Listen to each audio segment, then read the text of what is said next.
Hey Jordan, hope you're doing well, man. Thanks so much for sending over your check-in.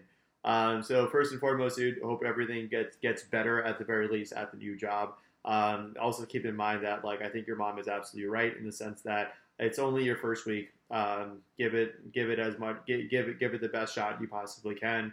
And you have the big benefit of understanding that your mom works there, and so she's going to be able to give you some insight, or at least hopefully give you some partnership ability with another person. So yeah. With that being said, not too worried about you. I know you're a self-starter type of guy, and you're generally very likable type of guy as well. So overall, I always have a lot of confidence in you, but especially in this new pursuit. At least it's not the bank, and at least it's a new opportunity for you to start fresh.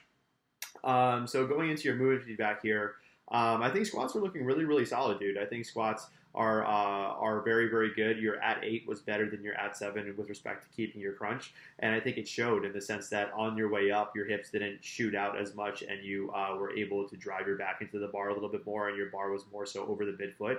So if we take a look at your sixes, your at 8 is more of the desirable position that I want to see more of. I fucking love the Rogue comp setup that you have going on. Um, and the fat pad is definitely the goat. That's a great arch for you, and I'm very, very happy that you're able to arch that well on the fat pad. Sometimes it really does have a lot to do with the equipment, which I learned the hard way the other day.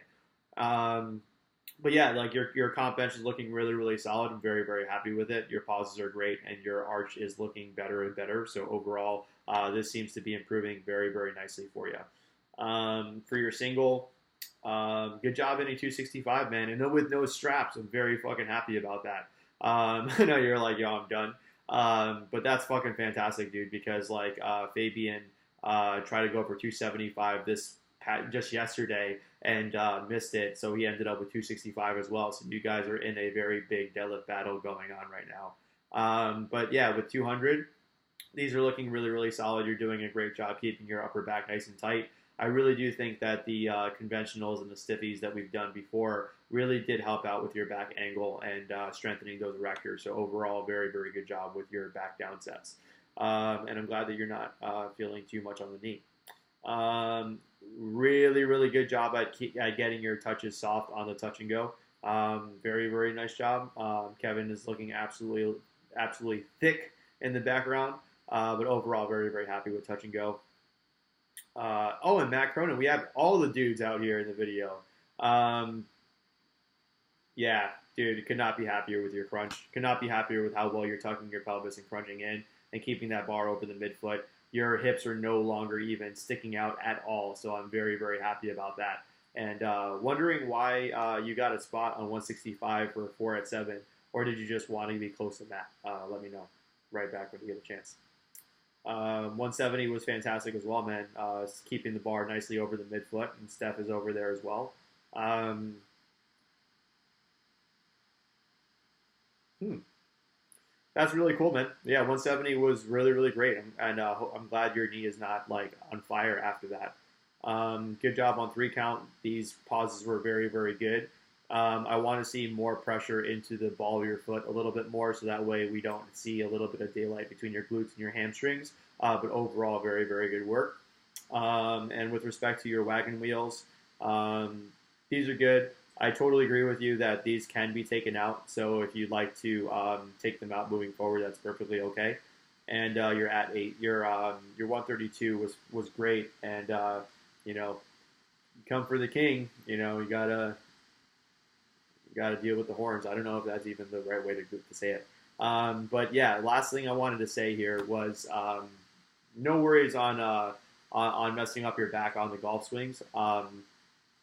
The reason why that happened is because in terms of priorities, powerlifting is sagittal, or yeah, powerlifting sagittal, so it's up and down. So you may get away with doing some like lateral sports, or frontal plane movements and things like that. But the worst thing that powerlifters are the worst thing that powerlifters are, or the number one plane of motion that powerlifters fucking suck at, is a transverse plane, and that is what happens when we swing a golf ball. Essentially, transverse is rotation and side to side using this type of twisting method, anything that's twisting and very dynamic can pose a very large recovery risk on powerlifters. And so I don't mean to say that in the sense that like, hey, never fucking golf ever again. But what I do mean to say is that when you are choosing what to fuck around with, fucking around with things that are up and down or front to back are much more safe for you as a powerlifter than side to side or rotational. So if you wanted to play like tennis or some shit like that, or if you wanted to play like dodgeball or something like that, that's a better option than golf for sure, especially with respect to the competencies in those planes of motion. Because a lot of times, what does end up happening is losing competency in other planes of motion because we're so specialized in one plane of motion that it actually increases our risk of injury by simply just doing the other planes of motion without any regard to bracing ourselves for that. So it makes sense that you were feeling sore, and it's explainable. And so I hope you give yourself enough time to rest, and I hope that you're feeling better now. And if you're not, please let me know, and we'll address it as we need to. But with that being said, Jordan, overall, really, really solid week on our hands, man. All right. So with that being said, dude, take care and have a good one. Later.